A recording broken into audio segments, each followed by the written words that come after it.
Well, greetings and salutations, everybody. Welcome to the best damn movie-related show on the planet Earth, the John Campea Show podcast, coming from right here in our quaint little studio. I'm, of course, your host, John Campea, and what an awesome honor and privilege it is to have you guys here today. Joining me today is writer, director, producer, Robert Meyer Burnett. Robert, how you doing today, sir? Beaming in from the Robservatory, where I'm Rob-casting with you now, John. Oh, is that the new phrase, Rob casting? Oh, it's an old phrase. Oh, too old. I like it. You like that? It works. Maybe you can supplant podcasting.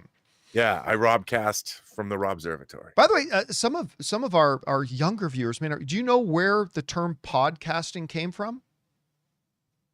Do I? Yeah. I don't. This is literally true. The term podcasting, because when I started like the world's first movie podcast, it wasn't called podcasting. It was like a internet show. We just called it like audio internet show and stuff like that.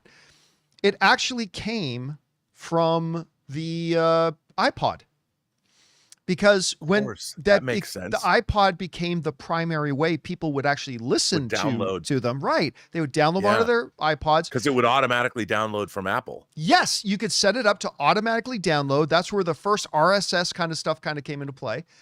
And they henceforth became known as podcasts. And the name kind of stuck. So of course, good for them for doing that. That makes perfect sense. Y'all know you came here for a history lesson. Anyway, guys, good to have you guys here. Here's how today's show's going to go.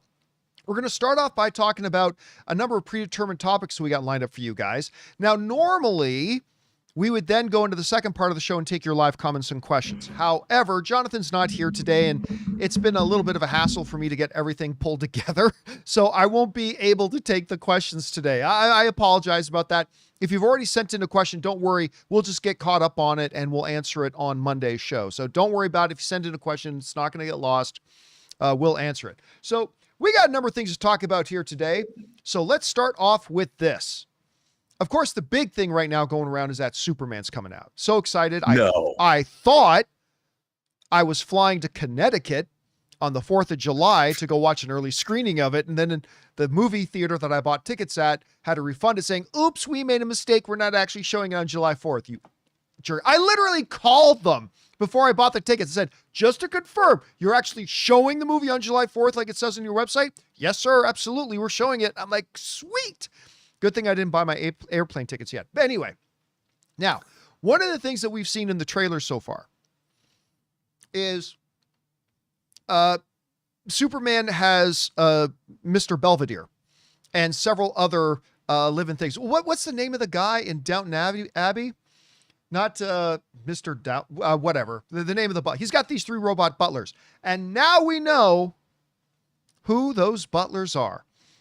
James Gunn just did an interview. This comes to us from Newsweek, where he says this: I will give you something that nobody knows, but Palm Clementif is one of the robots, Gunn revealed. The 3 robots are Bradley Cooper, Palm Clementif, and Michael Rooker is another one of the robots. So Guardians of the Galaxy alum unite, and he's brought them. Because you remember a while ago, James Gunn, he made a comment like around something along the lines of, I can't say there are going to be Guardians of the Galaxy Easter eggs, but there are Guardians of the Galaxy in Easter eggs. And a lot of people, what does that mean? I think we just figured out what it means. Now, obviously, when we saw the scene, you recognize Alan Tudyk's voice. Like, so instantly.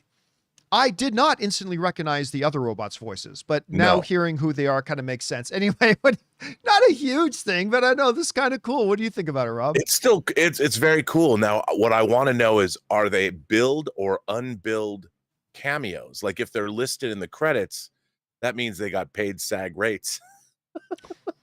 So that's the first thing from a producerial standpoint. I'm like, are they in the end credits? Are they billed as such? If not, if they aren't, it's even cooler. Now, but here's a question.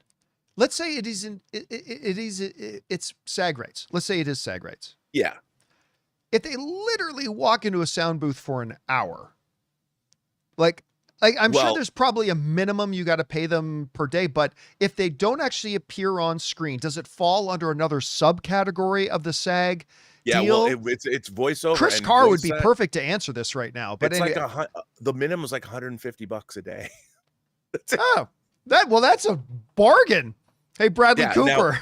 now I can tell you I know this because True Noir was a SAG production, and of course, we couldn't pay any of our actors minimums. They all needed more money. So we did, even Chris Carr. Because So minimums change. yeah, I found this out when I made the anniversary. SAG, for those of you who don't know, SAG is a Screen Actors Guild. SAG minimums change depending on the budget of your project. 100%. So like if my movie, The Anniversary, had been made for like $500,000, I was going to have to pay, well, a lot. But because my movie was made for lunch money, the minimum payment was $100 a day at the time. I think it's been increased since then to 150.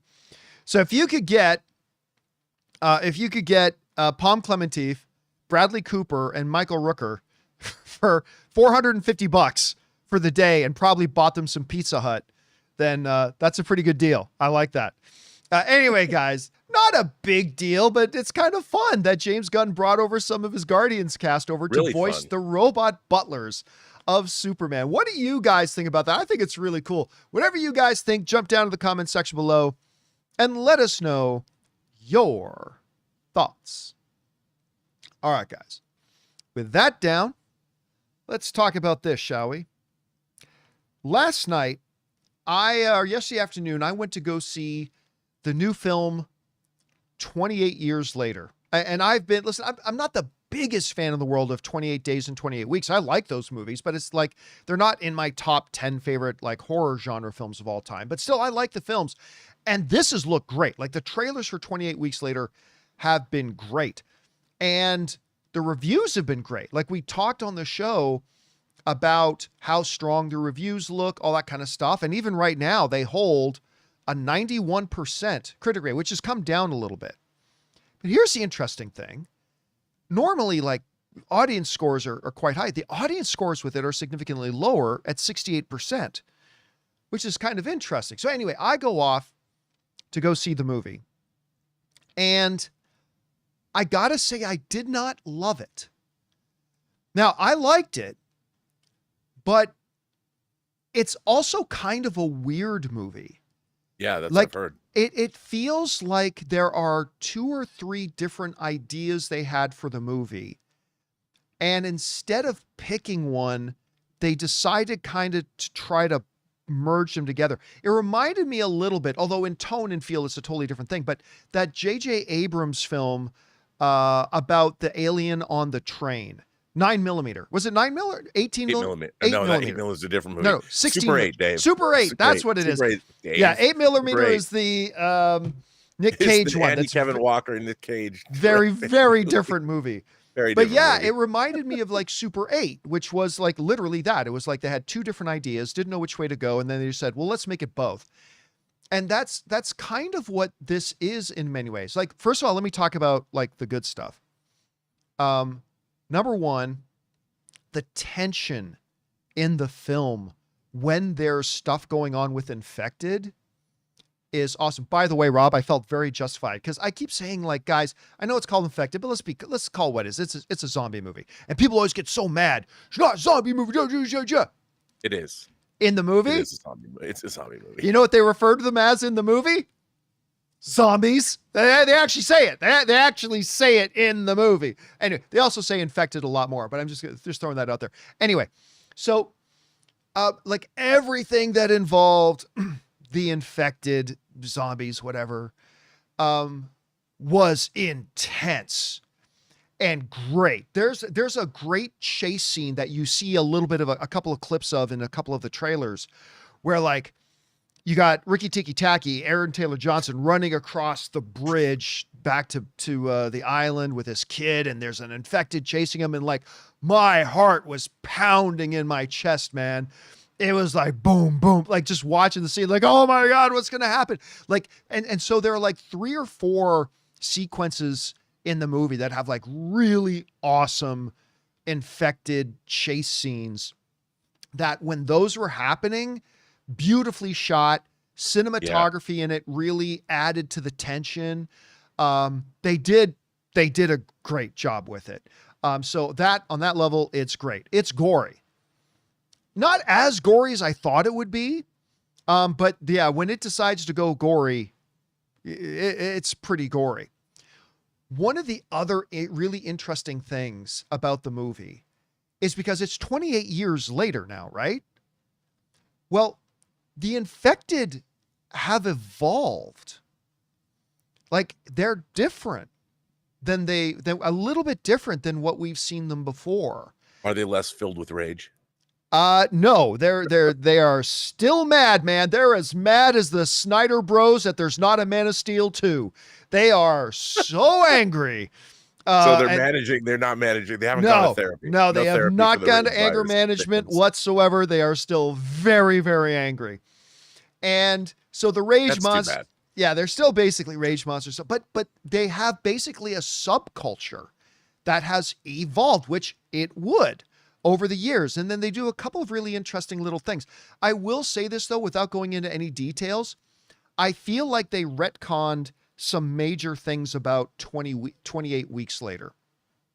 Like you're watching this movie and you're like, well, what about, wait a minute. And 28 weeks later, it's like, don't worry about it. So it is what it is, whatever. But I thought the way that they showed that the infected themselves have evolved was actually pretty damn cool. And I like that. And, a little bit of, what we're familiar with in something like The Last of Us, where you got your regular zombies and then you got your clickers. Well, now the infected have the alphas, which has kind of been alluded to before. But so that it was all really interesting. Also, I got to say, the performances, top to bottom, fantastic. Absolutely fantastic. I got to point out this kid who, when you see the trailers, you think Aaron Taylor Johnson's the lead in the film. Or you might think greatest actor on the planet who doesn't have an Academy Award right now, Ralph Fiennes, is the lead. This kid's the lead of the movie.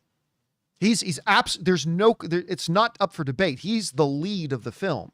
The movie revolves around him. And he's great.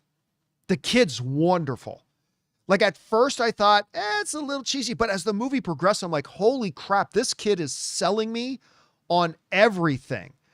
Also, Aaron Taylor Johnson, or as somebody in the live chat just called him, wait a second, where did it go? Oh yeah, there it is. Clicky ticky tacky. I like that. Aaron Taylor Johnson. Pretty good. Is great in it. Jodie Comer as the kid's mom is fantastic in it. And I know he's going to play a more major role in the next film, 28 years later, The Bone Temple. And he's just a supporting character in this one. But dear God, Ralph Fiennes, once he shows up in the movie, he kind of steals every scene he's in. And he's just fantastic. So the infected, fantastic. The tension and the chases, wonderful. Performances are great. But then some things happen. Like they make some really weird creative decisions, which, Danny Boyle will do sometimes. I mean, Danny Boyle is not afraid to gamble and roll the dice and take chances, which is one of the reasons we love him so much. But sometimes when you take chances, sometimes they work and sometimes they don't. They started doing this really weird kind of art house kind of thing where like they would intercut, as kids and people on the island were practicing their archery, they would intercut with like movies from the 60s of old the King's British soldiers doing archery. And like they do this weird intercutting thing that I understood was supposed to be symbolic of something, but it wasn't effective. And they did that a lot through the movie. Also, I found the movie meandered a lot. Wow, okay. It would kind of, this would be happening and why? Well, because it is. Then there would be these scenes like without giving anything away as to context, there's this big celebration scene happening in the first act of the film. And it just kind of drags. And it's like, okay, yeah, we get it. And it kind of drags. Also, they didn't spend time on things that I was really most interested about. I started to find myself really interested about this island that they live on. How did this society and culture evolve, and a little bit more about the people on it and all that kind of stuff. I thought would have been kind of good. And it's just that for a lot of the film, when there's not these great chase scenes going on and these great infected scenes going on, it just kind of meanders a bit. And then, Rob, I think what you're going to hear a lot of people talking about, it's got a really weird ending, man.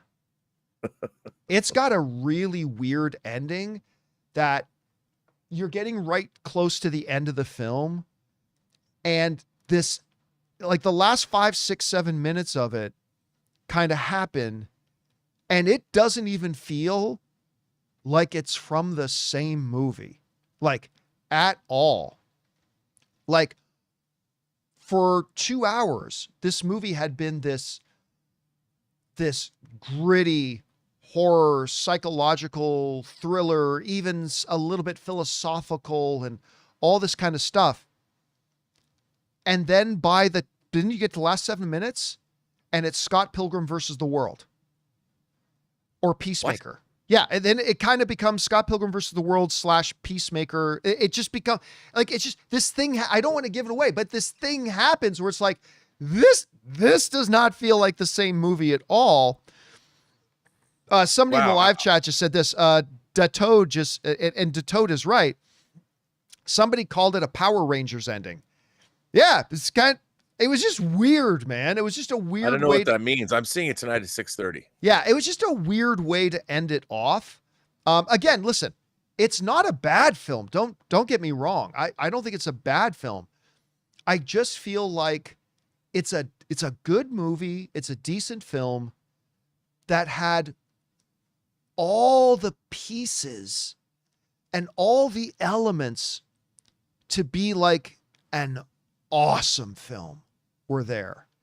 And that is why, even though I'm not jumping up and down excited about this movie, I'm actually very intrigued still about Bone Temple because all the pieces are there, right? They have all the elements, they have everything they need, and they've even touched on them. And if they can lean into those strengths, clean up some of their chances and the risks that they took that didn't quite work, Bone Temple could be really exceptional because the Bone Temple itself is introduced in this movie. And again, we're going to get more Ralph Fiennes in the second film. I just feel like they're set up for a solid future here with this next movie coming in January. I just felt like when this movie ended, Rob, I felt like it could have been more. What have you been hearing about it so far, and where's your expectation level right now? Look, my friend in exhibition saw it and was a little perplexed by it. And it's really interesting. He said that it didn't feel like a movie as much as it felt like the beginning of a TV series or part of a... I didn't think of it that way, but that's not inaccurate. Yeah, and they mentioned Garland and Danny Boyle talked about thinking of it as television. And that's pretty interesting. I mean, look, I'm a huge fan of Danny Boyle's work. He's done so many great things that I've loved, from Trainspotting. I think Trainspotting 2 is one of the great unsung sequels ever made. I mean, you have to like Trainspotting to think that, but the sequel is really good. It's really good. And you watch it really again. Got the love or attention that it really deserved. No, it got no attention. No one went and saw it. I saw it in a theater because I love the original film. And I thought as a sequel to that film, showing what happened with those characters, it really resonated with me. But, you know, he's such a diverse filmmaker, going from The Beach or Sunshine or Shallow Grave to just this.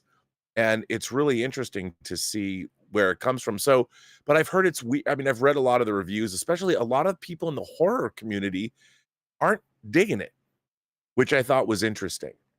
And yeah, I don't know, man. I'm going to see it tonight on a really great on Harkins CineX screen. So it's a gigantic screen with a great sound system. It's their equivalent, I guess, of Dolby. I'm looking forward to seeing it because I really did like the first two movies. Yeah, I'm again, when I texted you as soon as I came out of it. So I'm sad that you haven't seen it because I'm really dying to know. I didn't love it, but you said Ann liked it more. Yeah, Ann actually, it's funny because we were talking about it afterwards, and my wife Ann, who has not seen the first two movies, really liked it. Like she liked it significantly more than I did. So, I mean, it's not like her favorite film of the year, but she liked Yeah, it yeah. a lot, and she didn't even see the first 2 installments. So it's kind of interesting. I'm going to be dying to know what you think about it when you see it. Anyway, guys, question is for you. What do you think about this? I like it. I think it's worth seeing. It's got some amazing elements to it. But then overall as a package, I just felt like it had more potential. Anyway, have you guys seen it so far? If so, what did you think of it? Whatever your thoughts are, jump down to the comment section below and let us know your thoughts. All right, guys. With that down, let's move on to this, shall we? Jurassic World Rebirth is coming out, and again, it's kind of being the movie that's getting lost in the shuffle a little bit. Because when we talk about July, we're talking Fantastic Four, we're talking Superman, but Jurassic World's going to be big. Could end up being the biggest film of July, like out of Superman and Fantastic Four. Who knows? Now, one of the reasons, there are two main reasons I'm actually really looking forward to this one more than I have in a number of the recent entries. Number one is that the trailers actually look pretty damn good. I think better than the previous movies did. So this looks pretty good. But one of the other main reasons is because the actual screenwriter of the first Jurassic World film, or the first Jurassic Park film, has come back to write the script for this one, which kind of explains why the trailers feel more like those original Jurassic Park movies. But it's more than that. We just found out because the writer, Cope, he just said that, he didn't work on the script alone. A little guy by the name of Steven Spielberg was working with him on it for like 6 months. This is what they say over at CBR. It says the following. During a recent interview with Deadline, Cope confirmed that Spielberg was, quote unquote, really deeply involved during Jurassic World Rebirth's early stages of development, which has actually one of the reasons why he agreed to do the project.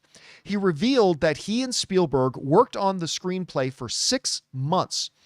He says, he was very involved. That was one of the reasons I most wanted to do it, Cope recalled, because Steven was deeply involved from the beginning.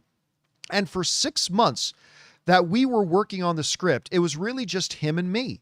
I'd send him my ideas and we'd work on them. And when you have Steven Spielberg's full attention, the results can be pretty spectacular. So here's, Rob, you and I have both been saying that one of the reasons this one looks more appealing than, say, some recent ones is that this is the first Jurassic movie in a while that truly kind of feels like it's going to have more in common and more in tone, very familiar to the original Jurassic Park movie. Well, it's got the same writer, but now we're finding out that Steven Spielberg was kind of there planting all the seeds as well. Rob, I consider Spielberg to be the greatest filmmaker of all time. How big of a deal, or maybe not big of a deal, do you think it is that Spielberg was that involved with the writer right from the beginning of the project?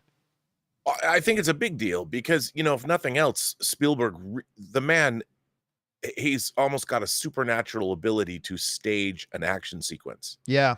I mean, the way he can block, the way he really understands the language of cinema. And especially, coming off, he made 2 Jurassic Park movies.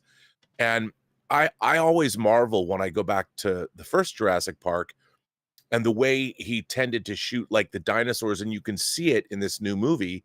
He was always keeping the camera from the perspective of human beings looking up at the dinosaurs, which I thought was a really brilliant thing to do because it always, there's not a whole lot of overhead shots. So you really get the feeling of terror and majesty at the same time. And these are things that he just has an innate ability to tell a story through shot by shot by shot. Truly, he has a truly cinematic mind. So I can imagine what it was like for him to sit in a room with Cap and just be like sitting there going, what would be cool? We could go from like this to this. I mean, I would imagine these 2 guys were acting like they were, 8 years old with dinosaurs in there. They probably did get plastic dinosaurs in their hands. And Spielberg's like, yeah, man, you can have it like here. And I could imagine that he's blocking out shots. They're dark helmeting it. Yes, Princess Vespa. Yeah, I could imagine him doing that because, you see there's that one great picture.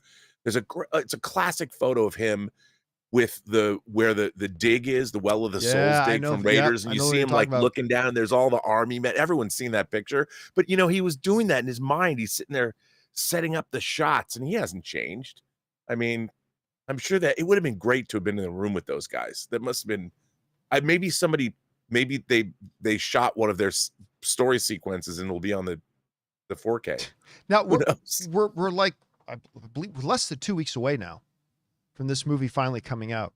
As we're getting closer, I've asked you this before, but with all the recent stuff we've seen and now like stuff with Spielberg and we're closing in on the film, like what's your expectation like right now? Like, what are you thinking we're going to get out of this movie? How good or bad do you think it's going to be? And how excited or not excited are you for it right now? I have to say, I thought that the Jurassic World movies, all of them, even the first one, it was fine. It did what it was supposed to do, but it didn't have an edge to it. Like, I hate to say this, but kids being threatened by dinosaurs, like the scene in the first film when the raptors are hunting the kids in the kitchen. I love that scene because it's one of the greatest ever. Yeah, it's mean-spirited. It's like, I want to see kids. I never believed that there was much of a threat, and but even looking at the trailers, like the one scene when they're in the hermetically sealed chamber and the guy's in the pressure suit or the suit where he's not gonna, the biohazard suit, and the dinosaurs, like, he's like, get me out, let me out of here. It doesn't end well. And from that, I'm like, okay, the tone of this movie is exactly what I want from it. I mean, it doesn't look like they're going to pull any punches. It feels like they're going, we said this before, it feels like it's going back to kind of its horror roots in many ways. I mean, even the opening of Jurassic Park 3, the family, I loved that. I mean, it of course didn't become as, it was not the best of the franchise. No, but what that opening scene promised, I mean, it was pretty, look, if you've got kids and dinosaurs, you got to kill some kids, man. I want some mean-spirited dinosaur chomping action, John. Give it to me. Kill the kids and the dogs. All right, guys. Question is for you. What do you think about this? I mean, the writer, who is the writer of the original Jurassic Park screenplay, has now saying that Steven Spielberg worked with him for 6 months on developing the script. Does that move the needle for you on how much you are or are not looking forward to this movie? Whatever you guys think about it, jump down to the comment section below and let us know your thoughts. All right, guys.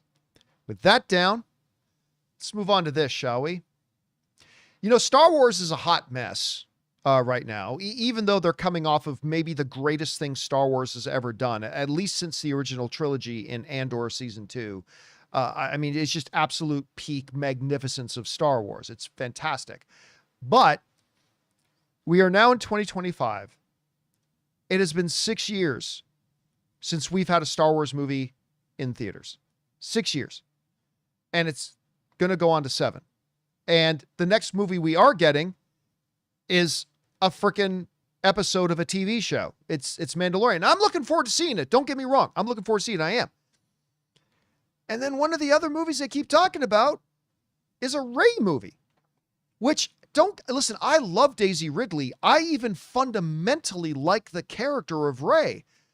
But I mean, the Star Wars sequels, I mean, they're an incredible flashpoint. They're the fissure of division between the Star Wars fandom. I mean, just doing anything, I've always thought, to go back and revisit those things, I thought is incredibly short-sighted and a real big mistake. And yet they keep plowing and pushing through on them.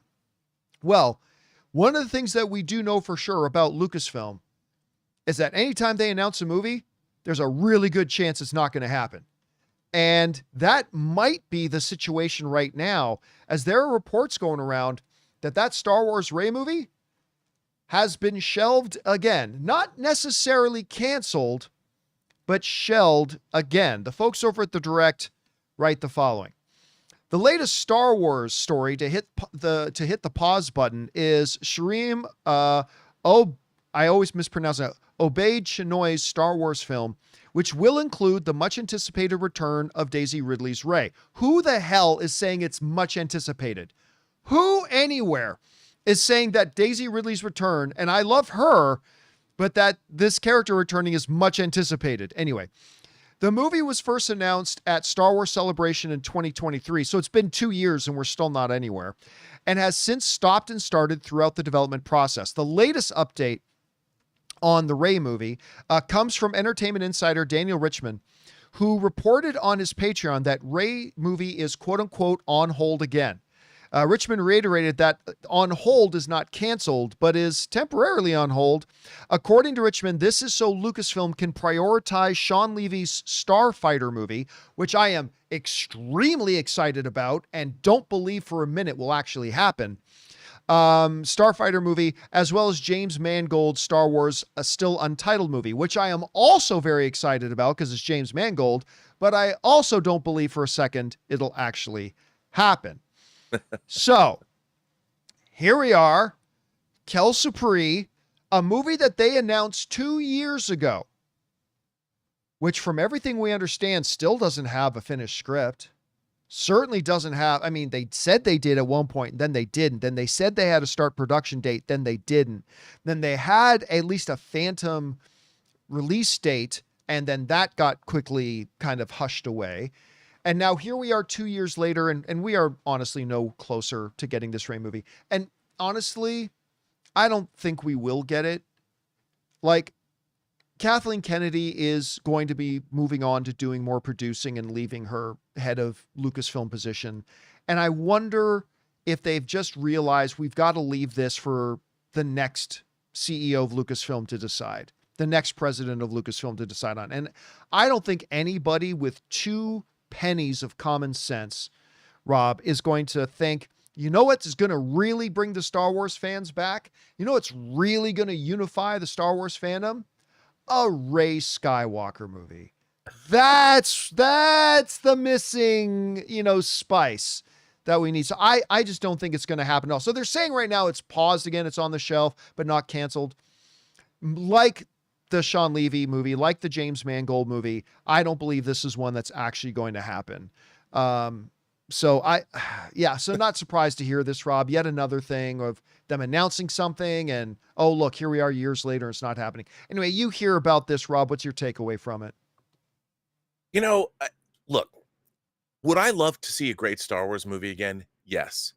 But the problem is, we can all agree, whether you love the sequel trilogy or not, it did not live up to the potential that it had.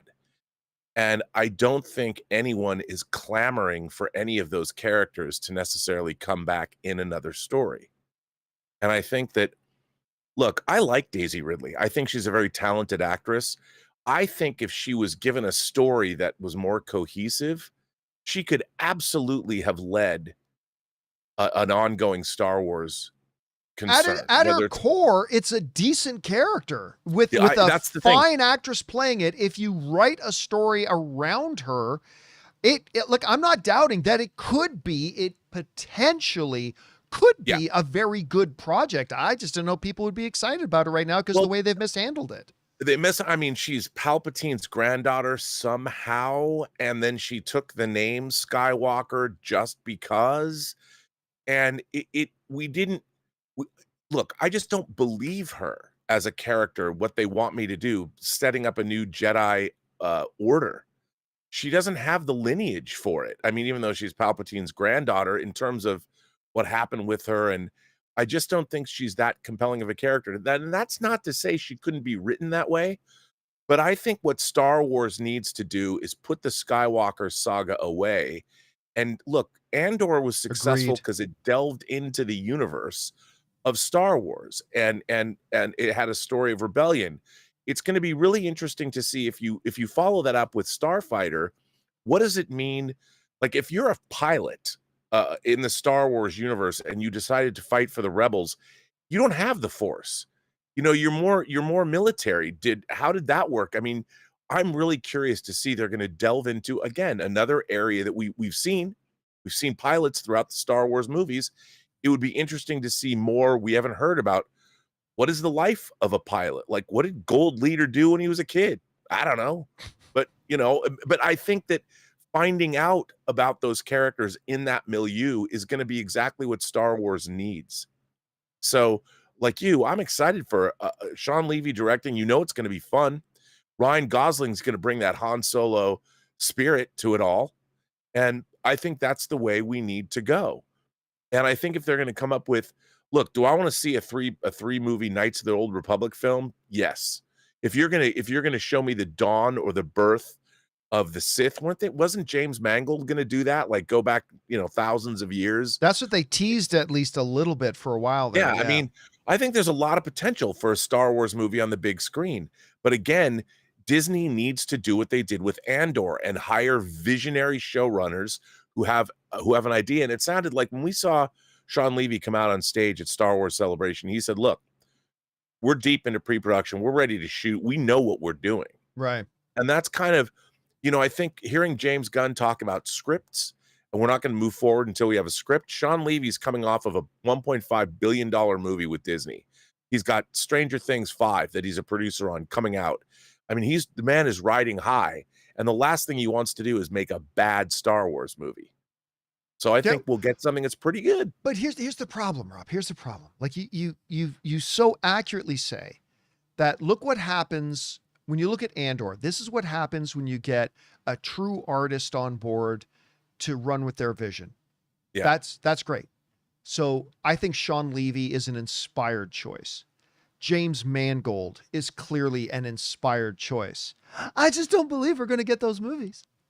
That's great. It's great to say we're doing that. Hey, remember Kevin Feige was going to do a Star Wars movie. But do you think we're not going to get Starfighter? I won't believe it until I am holding a popcorn bucket in my lap. And I can see it. They just had said, it's Celebration that they were ready to go. Like they've been deep into pre-production. Yeah. Yeah, that's great. That's great that they're all ready. We're all ready for 6 years. We've all been ready to go. Do I believe Sean Levy is ready to go? Yes. Do I believe James Mangold can very quickly be ready to go? Absolutely. They're not the problem. Just like I don't think Kevin Feige was the problem. Just like I don't think that any of the long laundry list of the filmmakers that have come and gone over the years are the problem. Yeah, I'm sure he is ready to go. But are they going to give him the car to drive? And I just, again, until I am holding that popcorn bucket in my lap, I am not going to believe it until it happens. You know what?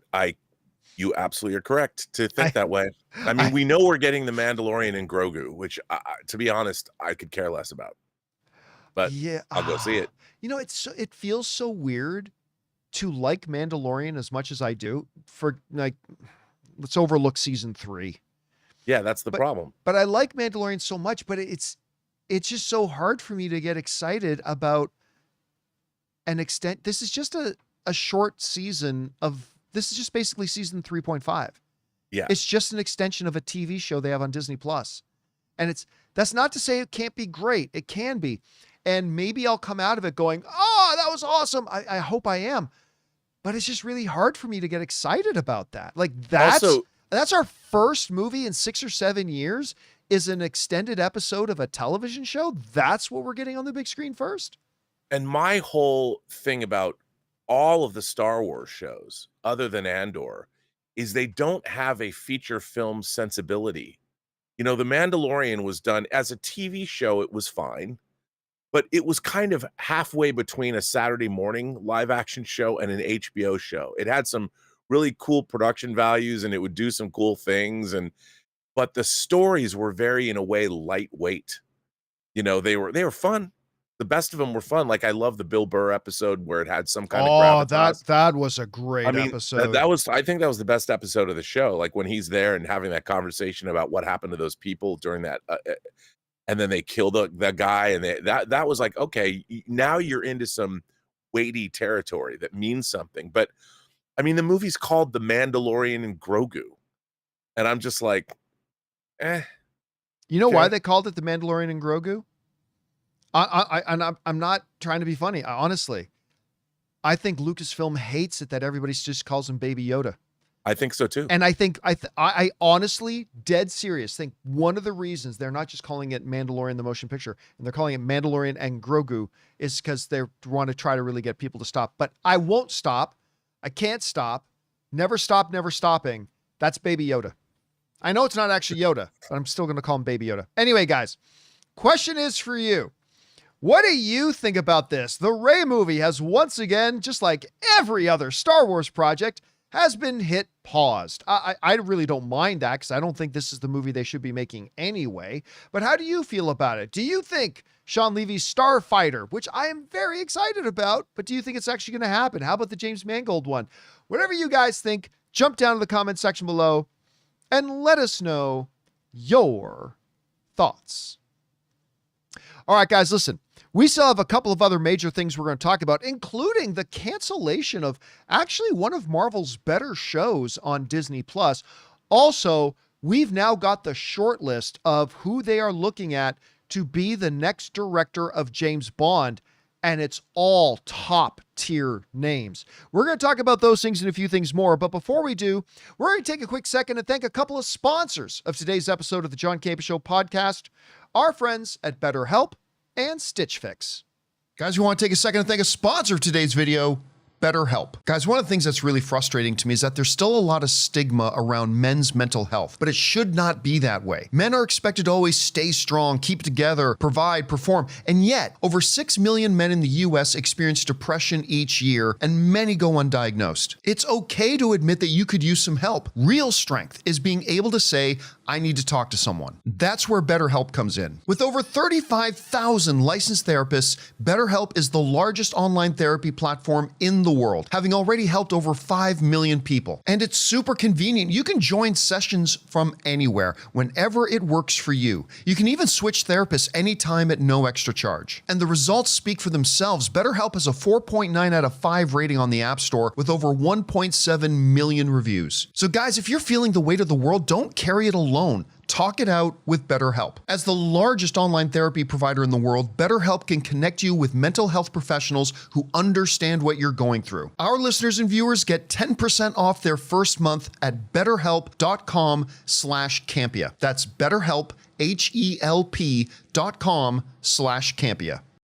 We want to take a second to thank a sponsor of today's video, Stitch Fix. Guys, you know I love movies, but you also know I have absolutely no fashion sense, and I absolutely hate shopping for my clothes. But thankfully, I have found a better way. Stitch Fix online personal styling makes it easy. With Stitch Fix, I get a stylist who understands my style, size, and budget, and they do all the shopping for me. Because look, shopping and figuring out style can be overwhelming, especially for somebody like me. When it comes to getting dressed, I don't even know where to start, to be honest. That's why I love having a Stitch Fix stylist. They really know what works for me. I get pieces that make me look great, and it's a real confidence boost. You just give your stylist your size, style, and budget preferences. You get to order boxes when you want and how you want, no subscription required. They send you personalized pieces, and the fit is always on point. No stores, no crowds, no stress. Just personalized looks that you will love. So guys, make style easy. Get started today at stitchfix.com/Campea. That's stitchfix.com/Campea. And thank you to our friends at BetterHelp and Stitch Fix for sponsoring today's episode of the John Campea Show podcast. All right, guys, with that down, let's move on to this, shall we? You know, Marvel's Disney Plus shows have, to put it nicely, have been hit and miss. A couple of really great ones, a lot of stuff that's really kind of middling, and a number of things that absolutely sucked. But you know what? One of the things that they've done pretty consistently well is their Assembled series. See any of those? You remember when they would do a show? I love them. And then it was basically every time they'd have a show or a movie, they'd then put out this kind of like a little docu-series away on kind of on the philosophies behind the show, how they made the show, all that kind of stuff. I, for one, really kind of like these shows. I thought they've been really quite good. Well, according to TV Line, they're not making these shows anymore. They have stopped making them. This comes to us from Superhero Hype, who write the following. According to a new report in TV Line, Marvel Studios has reportedly no current plans to produce any new episodes of its Marvel Studios Assembled show.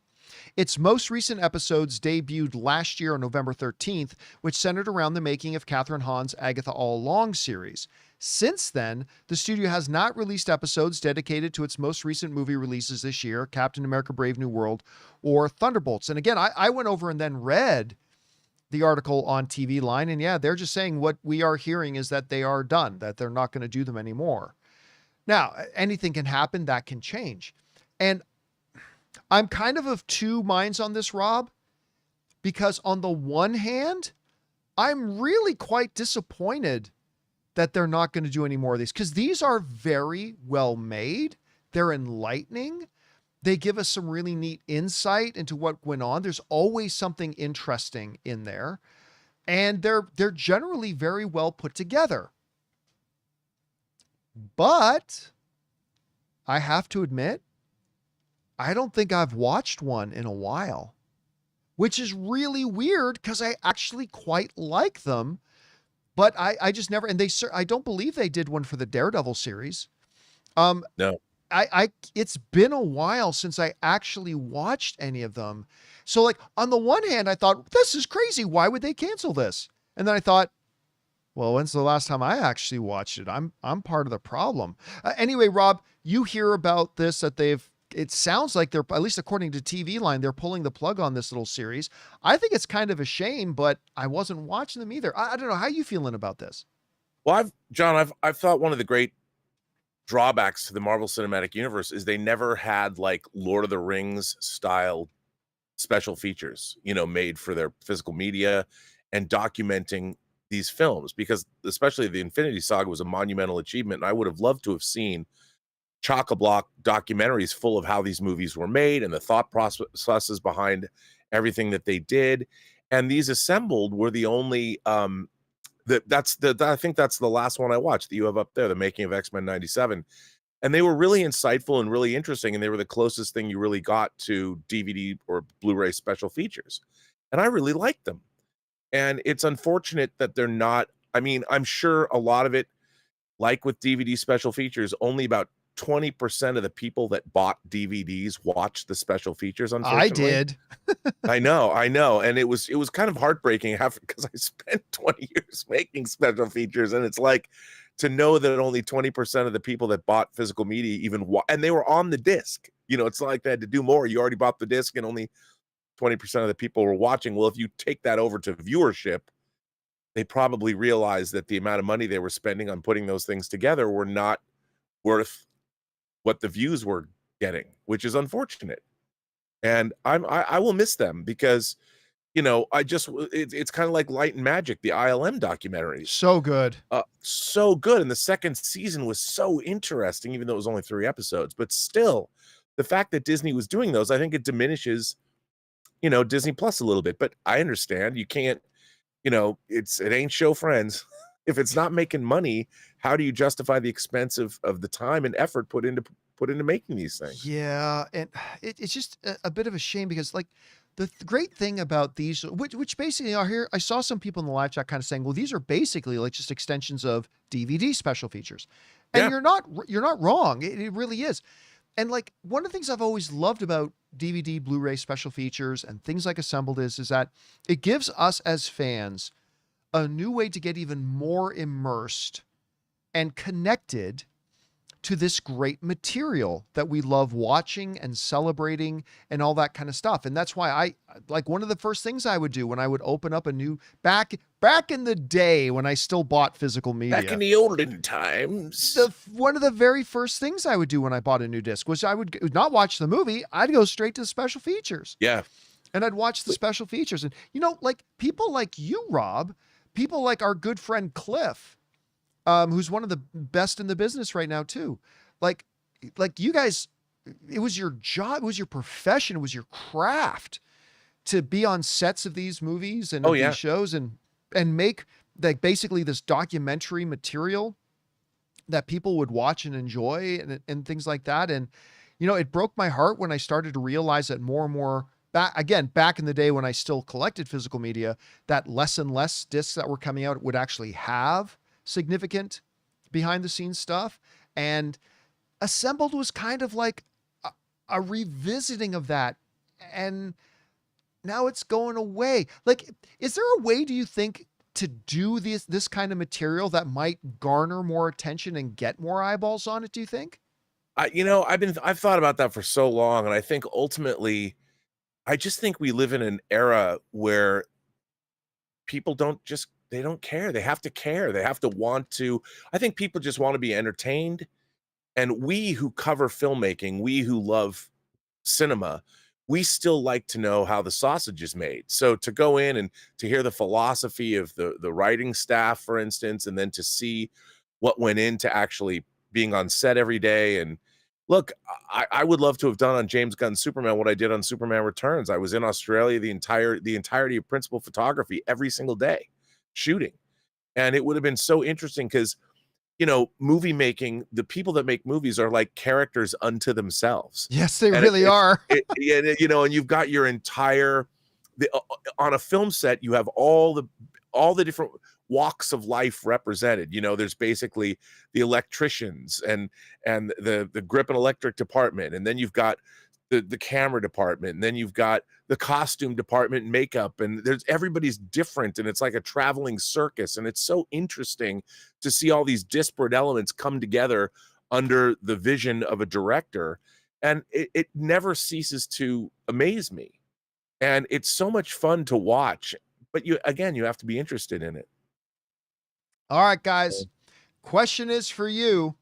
What do you think about this? I mean, it's definitely not one of the most popular shows, but I know I really enjoyed the Assembled series. But I admit I stopped kind of watching them, not because I chose to stop watching. I just always would just forget about them. I don't know. Did you used to watch them? Did you like them? Are you going to miss them if they are indeed gone?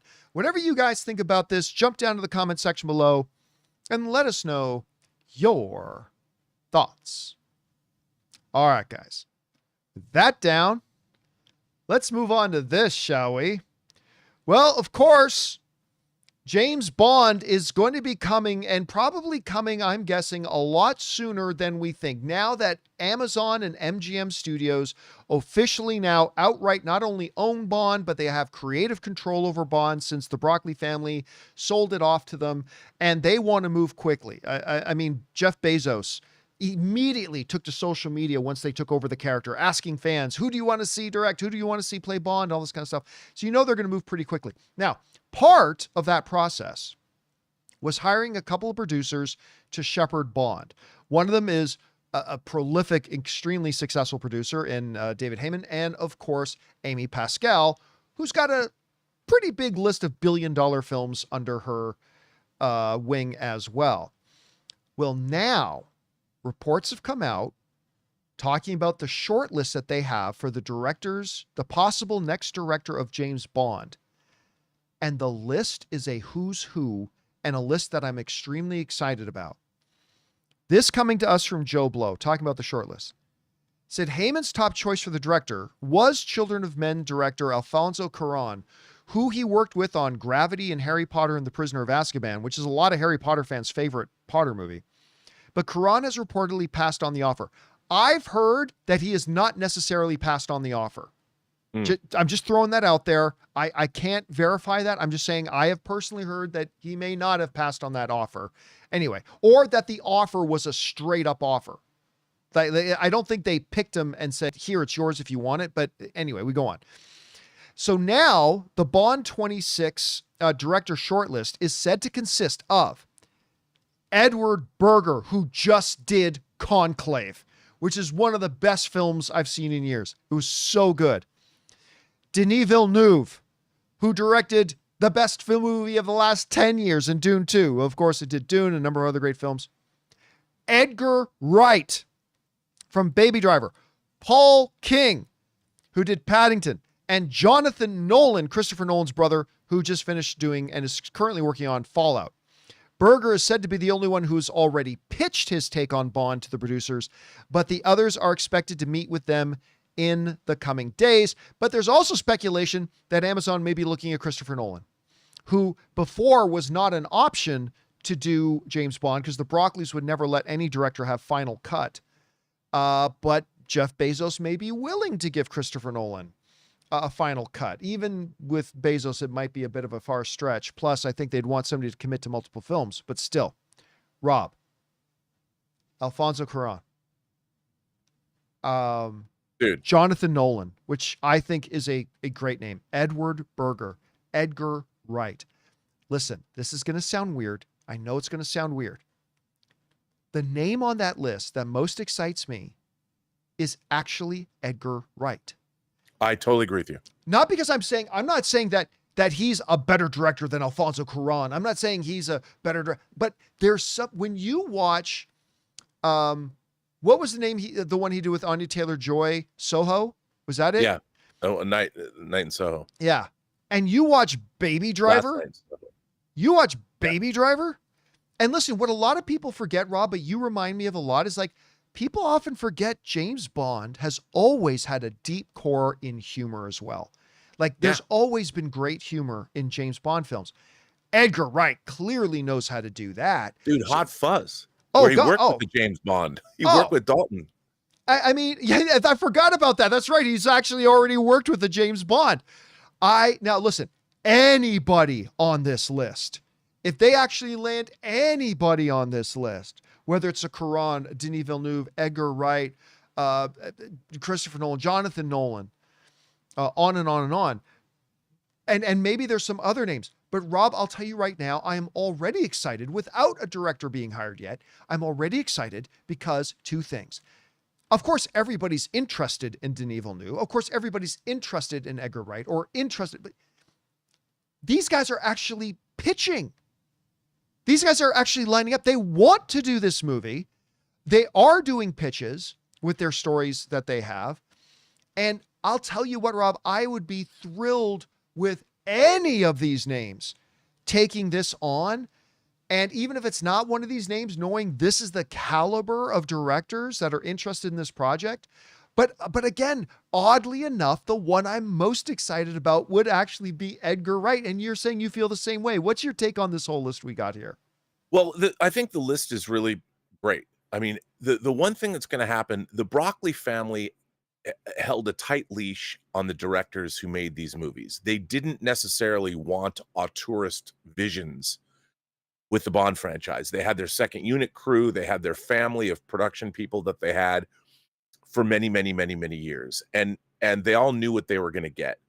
The problem with the Bond franchise is what it lacked was, and you had multiple directors coming in, but it was, the Bond films have always been very journeyman-like when they were given to directors. I mean, Mark Forster, when he did Quantum of Solace, there's a great scene at an opera that felt like, a director now has a moment to flourish directorially. I think Edgar Wright would make making a Bond movie his life's work. I'm not saying the other directors wouldn't, but Edgar Wright's, first and foremost, he's a fan. He's got Running Man coming out from Paramount later. Which, by the way, nobody believes us. And I don't blame you. I wouldn't believe it either. But we've been telling people, they showed us like 10 minutes of the new Running Man. It looks awesome. It looks so good. You loved what we saw there. I loved, and it's not anything like the Schwarzenegger, Richard Dawson. Totally different version. It's a totally different version. It's a Bachman book. We're going to have the Long Walk and the Running Man coming out, but look at the car action scenes in Baby Driver. So good.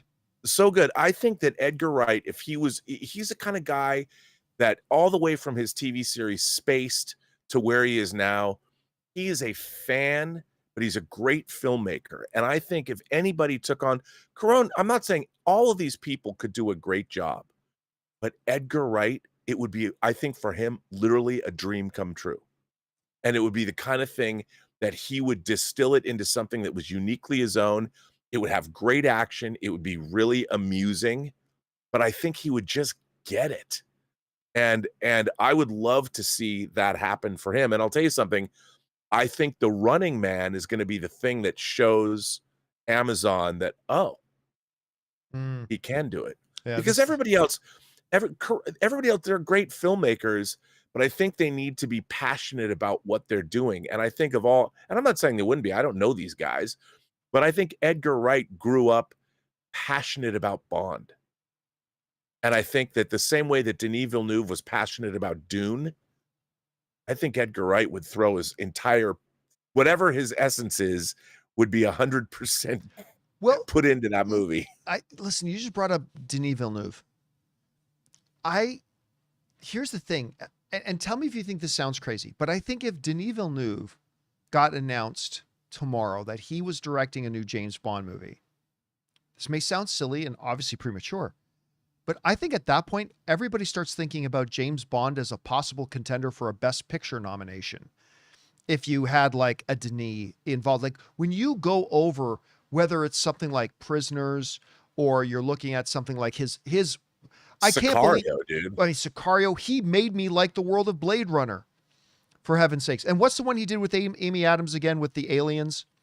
Arrival. Arrival, communicating through. Wait, was that Fantastic. Arrival? Yeah. What, communicating through math. The Arrival, Zane Ziminski. I was gonna say I keep forgetting getting Zane that confused with Ziminski and The Charlie Arrival. Sheen, Charlie Sheen. and then Ron Silver is the alien leader. All I remember about that is that the aliens had knees that bent the wrong way. That's the only thing I always remember about that. But you get Denis Villeneuve in there. Like what would you see something like? How would you see someone like a Denis Villeneuve and what he would maybe bring to a project like this? I think it'd be amazing.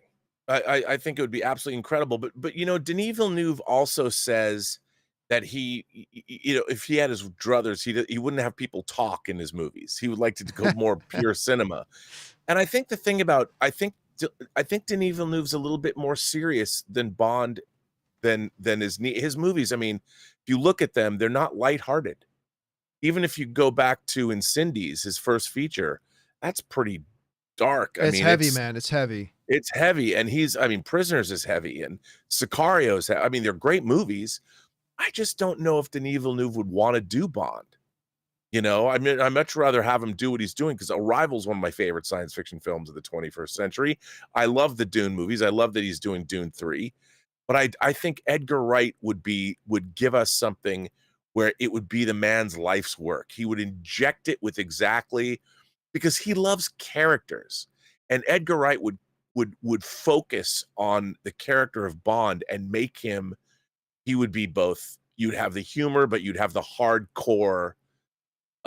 It would be Edgar Wright would combine all of the Bonds into one. He'd take Roger Moore's humor and debonair attitude. He'd take rough and tumble Sean Connery. He'd take, you know, I guess emo Bond, Daniel Craig, who was off, you know, but the sort of empathetic, brutal Bond of Dalton. I mean, he would bring all those together in a. I still can't believe you just called Daniel Craig emo Bond. He's my favorite Bond. He's emo Bond. He's like, Bond. You know what? He didn't like being Bond. The other James Bonds, he absolutely enjoyed being Bond. We never because we went from him becoming Bond, and if you watch Casino Royale and Quantum of Solace, he's brand new Bond, and he's doing his thing, and then we get to the third movie, Skyfall, and he's missed a step. He gets shot off a train, and he's all like, I don't know, woe is me. Craig never got a standard mission Bond movie. You know, where M comes in and goes, here's your mission. And he goes out and has a mission. It was always something that it was lingering from something else. Yeah, he never got about screenplay stuff. You're not talking, Daniel Craig didn't make that. Well, no, he didn't. No, but that's the thing. He didn't get the scripts. Like if Edgar Wright had directed Daniel Craig in a Bond movie, it would have been one of the greatest things ever. That would have been really intriguing. Because I love Casino Royale. Craig was a great Bond. But Casino Royale, he's kicking ass and taking names. And when Eva Green says, "I've noticed your perfect ass," or "your perfect ass," and he's like, "You noticed." I mean, it was great. That was peak Bond. It was so good. But after that, it was all like, "Woe is Bond." Man, I love a couple for me. I didn't love every Craig one, but like Casino Royale was my favorite. I love Skyfall. I thought Skyfall was great, but I mean. He was great in it. Skyfall's the best looking Bond film. Now I'm just looking forward to him continuing to be what's his inspector's character's name again in the Glass Onion Benoit movies? Blanc. Benoit Blanc. He's great in that too. He's so good in that. But I think Edgar Wright would probably give us the most fun Bond film ever made. Yeah, without going too over the edge. No, he would respect the canon. He would respect the canon, and he would inject it. He would make it his own, though, which is something the Broccoli family never allowed directors to do. He would bring an Edgar Wright flourish to it. And I think he's mature enough now. He's done enough films that I don't know why I feel like his agent. But I've never met Edgar Wright, but I've always admired him from afar, even all the way back to his series Spaced. But I think he would be a perfect perfect guy to direct because he's great with actors. Oh, dude, he's wonderful. I keep forgetting it was before I met you, but Edgar actually came and was my guest on my Masters of the Web panel that I did at Comic-Con one year. He came in and did the panel with me. He's had me come and moderate a number of Q&As that he's done on several of his movies. He's wonderful. Like, he's just truly an awesome guy, and I couldn't be more excited than if he did it. Anyway, guys, question is for you. What do you think? We've got a short list of directors, and it's not even any of the individual names. It's just that the caliber of all the names is really exciting. Which of the names that we've got listed here would you be most excited about picking it up? Christopher Nolan, Alfonso Cuarón, Edgar Wright, whoever it would be, jump down to the comment section below and let us know your thoughts. And all right, guys, that'll do it for today's installment of the John Campea Show. Thank you so much for being here and making our little show part of your day. A big thank you to all of you guys who are tuned in live and watch with us and chatting in the live chat. It's always excellent and entertaining to see you guys talking in there as well. Of course, I want to thank my partner here, Robert Meyer Burnett. Good job as always, my friend. And we'll see you again on Monday for sure. Yes, sir. And we'll see you guys again on Monday. Actually, keep your guys' eyes open on the channel over the weekend. I'll probably be doing 1 or 2 open mics. Hopefully you guys can drop in and join me as well. So that'll do it for me, guys. Thanks a lot for being here. And until next time, my friends, bye-bye.